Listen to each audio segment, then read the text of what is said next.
is so great to be back on the virtual couch. I'm so excited to have this very, very important conversation this today. And I am joined by two amazing women. First, we are joined by Dr. Elaine Richardson, who has her doctorate in psychology and has worked on college campuses in the counseling centers for over a decade. And look what I have. And she's an author. So make sure you check out her book. I will tell you more about this towards the end of today's talk. But we are so excited to have Dr. Richardson with us. How are you? I am doing so well, and I'm excited and honored to be here. This is just what a high honor. So thank you. Thank you. Looking forward to having a great conversation. Yes, yes, I absolutely agree with you. I know it's going to be great because I have two powerhouses on the couch. Okay. And of course, my dear friend, also another dear friend. So I have two dear friends, full disclosure, two dear friends who happen to be powerhouses on the couch today. And we are joined again by Tiffany Hendricks. You guys have seen her on a prior episode with us. She's rejoining us today. Just a reminder, Tiffany has been in public health for over 22 years. I did say 22 years, okay? And she is currently the Senior Director of Health Strategies. So she has a wealth of experience and information in public health. Tiffany, welcome back to the couch. How are you doing today? I'm wonderful. Thank you. I'm humbled and honored to be amongst fantastic company. Awesome, awesome. Thanks again, Tiff. And thank you, Dr. Richardson, for joining us because you guys, I had to go to these powerhouses because I wanted to have this very, very serious conversation. And I wanted to make sure that I had individuals on the couch who have the knowledge, have the experience to really talk to this very important issue in our community. So over one of the things that happened recently towards the beginning of the year, very unfortunately, we know of the incident of the unfortunate death of one of our former Miss USA. And this particular death kind of struck the community pretty hard. And I think because of the impact on the community, because of who she was not only a former Miss USA, but let's go through the accolades. She was a Division I athlete. She was a lawyer. She had her MBA, so very well accomplished. We know her very intimately because she became a reporter for Extra. And so she was in many households. And I think that's part of why people feel so connected to this story. Unfortunately, she did jump from a 60-story building, her home, and died as a result of it. So she did commit suicide. So as you guys know, with HBC, we talk about the problem, not the people. So I wanted to really discuss this evening, why do you guys feel that people were so kind of shocked by this particular suicide? Because it's not that suicide is uncommon, unfortunately. We do know that there's been over 1 million attempts in 2020. So it's definitely not an uncommon issue. Why did this one stick out so much? Because we have had other episodes of suicide in the community. Thank you for just really setting the groundwork for this. I think it's great. And Tiffany, please jump in because I think with your wealth of knowledge, boy, everybody could really learn. But right off the bat, I'd say the very first thing is that you named some of her accomplishments, and she was strikingly beautiful. She had all of these things, right? And sometimes we forget that people don't look like what they've been through. And I think that's Mm. one of the things that would make it seem like such a surprise, such a shock, is because we know the very public image that was there, but we don't know the life. We don't know the person. And people sometimes don't look like what they've been through. And so that it could take us by surprise when something like this happens. You touch on something very interesting. I've never really thought of that aspect of it. I do think that oftentimes people are surprised by the accolades, but does beauty have an impact on it? Is perceived beauty sort of an antithesis to suicide and suicide ideation, depression? Do we feel that way? I think that oftentimes beauty can be misconstrued as happiness because in society, there's a certain beauty type. And if you fit that beauty type, then there's all these accolades that come to you. And if you don't fit that beauty type, you're kind of ignored in a way, depending on the way that you're the opposite of current beauty standards. And so I think that because she had that on her side, it's really striking because you think, okay, she's on TV, has a good income as a result. She's beautiful. She represents America. What could possibly be wrong in her life? And like you said, none of us know what's going on in another person's life, and everything that glitters isn't gold, and you can't tell by looking at somebody what they're going through. Like Dr. That's so true. That's so true. So is it possible, I wonder to what extent did we perhaps fail her in a way as a community? Are those sort of stereotypes about who should be depressed and who's struggling with suicide, are those barriers to identifying people who are actually struggling with these issues? Absolutely.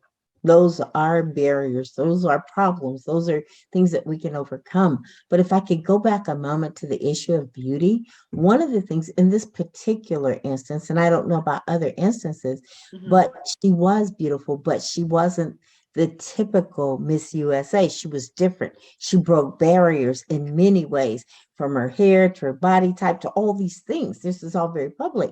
That while we look at her and think she was so beautiful, she was also the target of those who told her that her beauty, that there was no beauty, that she wasn't beautiful, that she didn't measure up. There were people who were really, really mean and horrid to her, and based on social media for whatever their biases were. And so even though we, look at her and think, wow, she was stunning, she was getting messages that didn't always support that. That's And a really good point.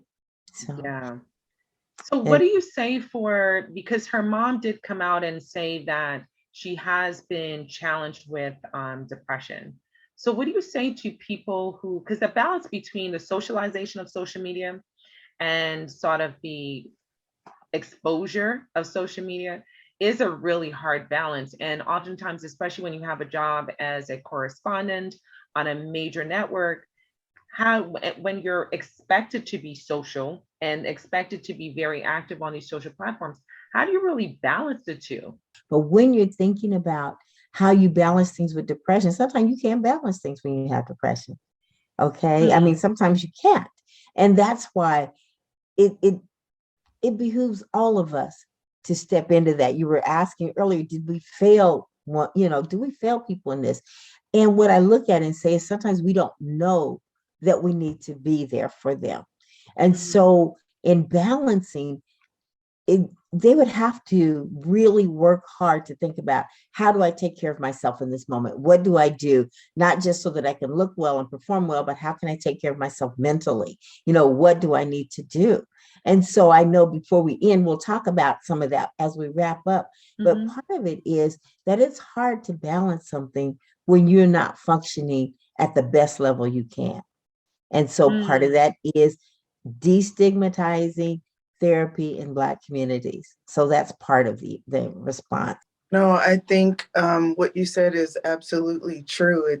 For one, it's hard for us maybe in our communities as Black women to reach out and ask for help because we're supposed to be strong. We're supposed to have it together, especially if we have great jobs and a good education. And if you don't have those things, it makes it exponentially harder. But like you said, just getting up every day. We don't know what she was facing. When you have depression, and I'm speaking from experience, just to get up and do the everyday basic things that everybody takes for granted, like taking a shower or getting dressed or cleaning your house. It's everything is a chore, making a phone call. Mm-hmm. And you feel alone, especially if you don't have anybody to talk to. And, she was blessed, but she did, like you said, she had to fight to get where she was. And that's unfortunate. And we don't know if that contributed to her depression and consequential taking of her life. But yeah, you can never judge a book by its cover. You never know what a person's going through at any moment of any day. Tiffany, you raised a very interesting point, and thank you for sharing your personal perspective on this topic. Do you feel, because one of the things that we have noticed, kind of to tag on to another major topic, is with maternal mortality, the highest rates of mortality are seen in successful, educated Black women. So looking at this particular looking at depression stats, do you feel that being a successful, educated Black woman is also a barrier when it comes to depression? Are you less likely to receive the services? Are you less likely to request services? In what way, if any, do you feel that it's a barrier? I think it's a barrier because we're already expected in a lot of ways not to be successful. And if you are successful, then you're so blessed in that success that there can't be possibly anything wrong with you. Or I'm trying to That's you're an interesting point. all together all the time, especially if you add motherhood to that situation. And especially as a single mom, and I'm only speaking from my own experience, you have to be strong. You're taking care of a family. You're a professional woman, especially if you're in a supervisory role. You know, and you're balancing that with your mental health, which you're expected not to have any, or to seek help from that. It's isolating. And who do you reach out to for help? And you see commercials or advertisements of people who don't look like you or experiencing what you're going through. Then how do you know how to ask for help and who to ask for help and when to ask for help? Because you're supposed to have it together all the time, and then you're seen as a failure if you don't. Is that do you find that that's more within our culture and with our community? Because historically, we've always had to be, and I think you mentioned this earlier, this very strong Black woman, right? And that has been passed down. It's actually something that's been celebrated. I think only now we're starting to see those tides turn just a little bit, where you're starting to see posts on social media, people publicly saying it's okay not to be strong. I think, if I'm not, yes, I believe it was Lizzo who recently posted a post that was going around that became viral on social media, where she was saying, I'm soft. I don't want to be strong. You know, are the tides changing? You guys feel like we're culturally, we're becoming a little bit more, I guess, more accepting of a softer Black woman? And will that make a difference in the number of Black women seeking mental health services? I think so. And I would say this, that's one of the myths that's identified, is that strong Black woman. It's one word. And that's what we've carried around. Big girls don't cry.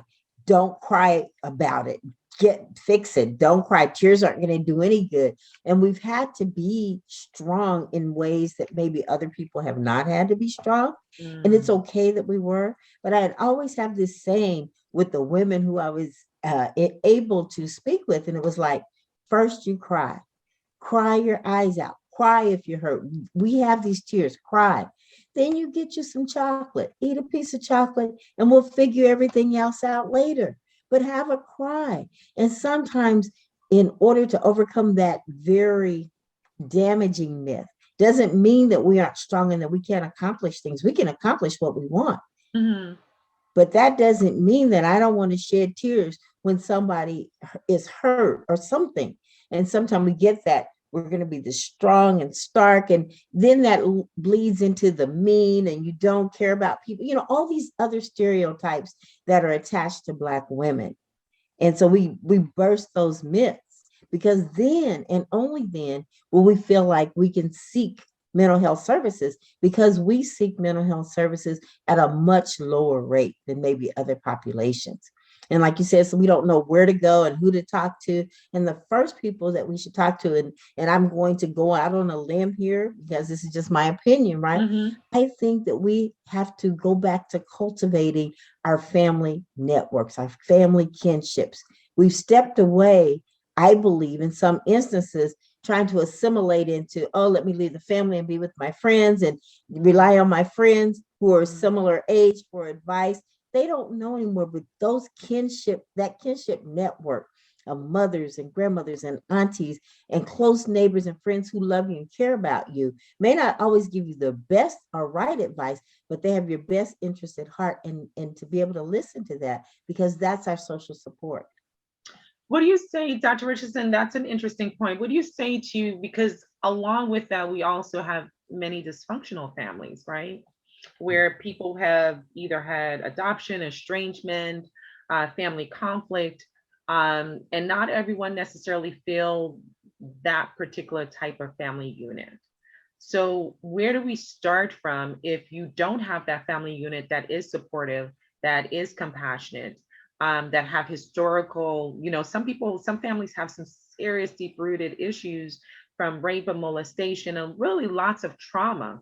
So how do you get that unit if you've never had it, if you grew up in a family that doesn't exist? And that is so relevant and important. And that's where we learn to invest in a community and develop a sense of belonging with a like minded community. So let's just say all these things have happened, and you thought, you know what, I can't be a part of that family for my sanity, for my safety. I cannot. But then we want to develop this because we all do better when we have a sense of belonging, right? We want to belong somewhere.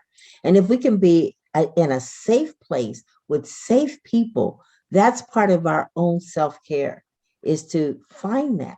And it may not be a church, it may not be your family, it could be some group. Create your family, but to know that they are safe and that they care about you and that you'll have a sense of belonging, then that is what can be your social support.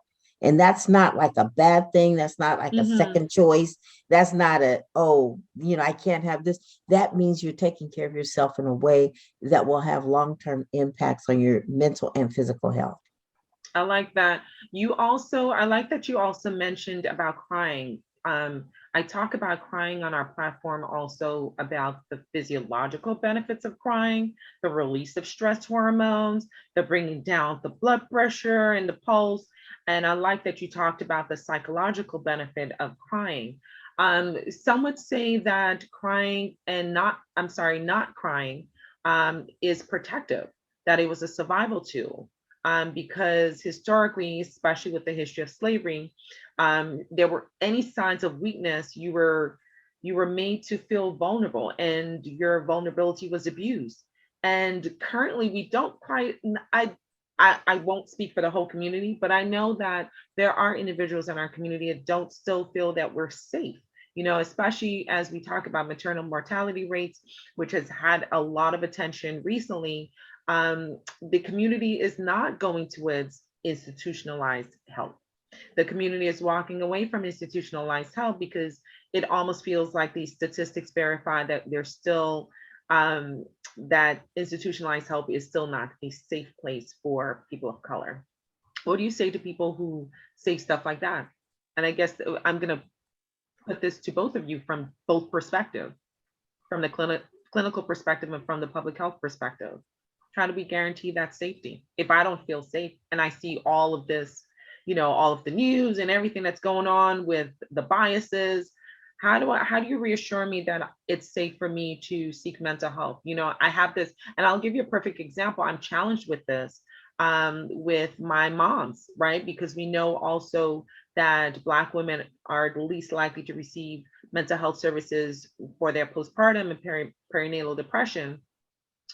But at the same point, a lot of Black and Latinas also feel unsafe with disclosing that because they don't want to lose their kids, which historically has happened, right?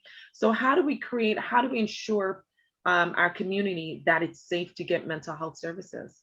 I think that you need a trusted provider that you feel comfortable with, that you can relate to. Unfortunately for me, I've experienced major trauma as a child, being molested from age 3 to 13. And then my first attempt at suicide was at age 16. And so when I did attempt to kill myself at age 16, that was the first time I ever got mental health assistance. Mm. It wasn't talked about in my family because the way that I grew up, we were taught you don't talk about what goes on in your house. It's nobody's business what's happening in your home. That you keep that to yourself. Mm-hmm, mm-hmm. Told that nobody would listen, nobody would believe me. And so, that didn't help the situation. And so the first time I got medication and even seen for all of the trauma that I had experienced was when I was 16. I took a whole bottle of pills that I could find and Mm-hmm. stomach pumped. And it was horrible, but that's seeing a therapist and telling them your business wasn't something that you did. Mm-hmm, mm-hmm. How in Tiffany, thank you once again for sharing such a personal perspective on this. How would you, someone in a similar situation, how do we get to that person? How do we get to that individual, that young lady or the young guy who's been traumatized in the family? How do we turn those tides? How do we reach that person? Again, I think it's important to be um, aware and trauma informed and culturally sensitive and be very patient centered, because the first time I was asked about the trauma, as a result of the molestation, I was hospitalized at 9 years old. And that's when I mentioned on another episode that I was diagnosed with herpes. It was Mm-hmm, painful, and everybody asked me what happened, who did it, but I was scared and mm-hmm, didn't feel safe to talk to anybody. And it wasn't until I was 14 and pregnant with my first child, the very first time I had sex willingly, I ended mm-hmm, up pregnant. But my school counselor, I felt so comfortable with her. I felt like she really cared about me. And I knew that she had my best interests at heart. And so I felt comfortable, and I told her I was having nightmares about the trauma that I experienced. And she asked me questions, and he was subsequently arrested, and I testified, and he was sentenced to 45 years. And unfortunately, that's a rare occurrence. A lot of people who are sexual abusers to children or anybody don't get that kind of time. So I'm really blessed in that aspect, but mm-hmm. hard. Wow, that is powerful, powerful. And I'm thankful that you shared that there are outcomes where people can go to jail and be prosecuted, and justice is served. Even though sometimes we feel like it's a hard road, it's a path worth taking, but with the right support. And it sounds like you're saying that there were multiple frontline individuals that could have had that type of impact for you. So from the school to the pediatrician to any type of frontline worker in that sense, I have the opportunity to be that interventionalist, to be that person to spot the signs of someone who may be going through a trauma experience, having depression. And so making sure that everyone who's a clinician, everyone who's a school administrator, school worker, anyone who has contact with young girls, young boys also, and women in general, just anyone, it sounds like, right? Being able to be culturally competent and be able to have these very hard conversations and screen for this. I wish we can screen more often and make this a very normal thing to do. I think normalizing screening for mental health is a path towards making all of these making better intervention and reaching people who are struggling with these types of symptoms and experiences. Dr. Richardson, from the clinical perspective, how do we recognize what signs and symptoms may we see if I'm a family member and I'm picking up on strange behavior, but I'm not quite sure? Like, what do I look for? And then what do I do if I'm really suspecting that I have a family member who may be struggling with depression?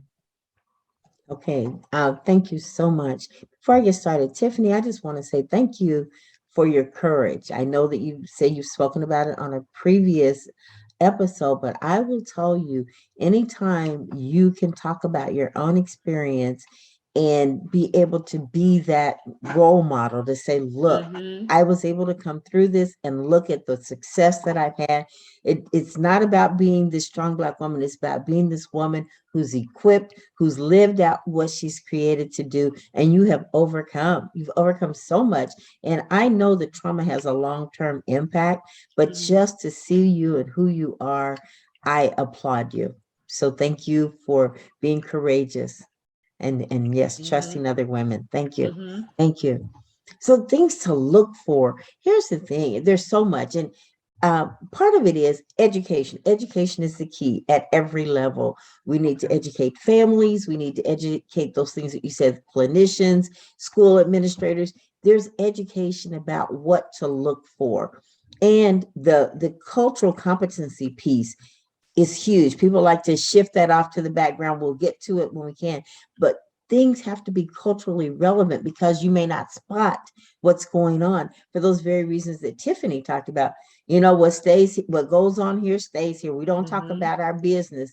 And the thing is, then as a child, you hold on to that. And even if somebody comes up and says, ah, you have a mark on your face, what happened? Nothing. I fell. That's like battered women. You can see Mm-hmm. something so obvious. Oh, nothing. I ran into a wall because of conditioning. So education is key. And the things that we spot, and I don't know this, these are not all the things, but Mm-hmm. sometimes when young ladies have been abused and traumatized and molested, they're going to wear baggy clothes because they don't want to cause any attention. They may have hung down heads. They don't want to look up. They don't want to look you in the eye. They could be a little bit quiet, a little bit withdrawn, even in circumstances where they should be having fun. Or you may find that they don't want to be off by themselves. They want to be right there with a trusted person, whoever that trusted person might be. They want to be with that person because they feel safe while they may not ever verbally communicate that. And then as a person, you're saying, how do you ask? Well, you just ask, but understand your response. The response that you get is going to be based on your relationship with that child, or that young person, because they've learned that people they were supposed to be able to trust, they cannot trust. These are the people that hurt them, so they're not really sure. So it's relationship building, is how to build that relationship of trust and safety, where even though you're super concerned, you may not just walk through the door and say, hey, I think this is going on, let's get you out. Let's talk about things. How are things going? Talk about school, talk about relationships, talk about other parts of that child's or young person's life, Mm-hmm. and be able to build that relationship so that they can feel more like, I can trust her, I can trust him, this person really will help me. And so I think that's one of the key things. But education is the key. We cannot at long term, we need more people of color in mental health. We need more people of color in medicine. I read a statistic the other day that just shocked me, that 4% of doctors were Black. Mm-hmm. Only 4%. 2% of women. And Yes. that really surprised me. Mm-hmm. And so what I'm thinking is, long term, we need to really fill that pipeline, Yes. you know, Yes. fill that pipeline. And because I'll tell you, we have so many young people who would make amazing doctors, amazing clinicians, Mm-hmm. amazing public health workers, but they don't realize that that's an option for them because they've been Yes. told they can't. And so Mm-hmm. education is key. And I don't mean certainly go to college. I don't mean that, but I'm talking about educating the community. So that means we maybe have to be out there in groups that already exist and talk about, how do we spot things? How do we know when children are being hurt? How do we know when women are being abused? Mm-hmm. How do we know when these things are happening so we can teach them? And so things to look for, anything out of the ordinary, Yes. anything that feels different and out of the ordinary, that something has happened. Yes. Grades have Yes. dropped, some grades have dropped. They don't want to hang out with their friends anymore. Just different things. If anything different is happening, it's worth investigating. It's true. You're very, very dead on.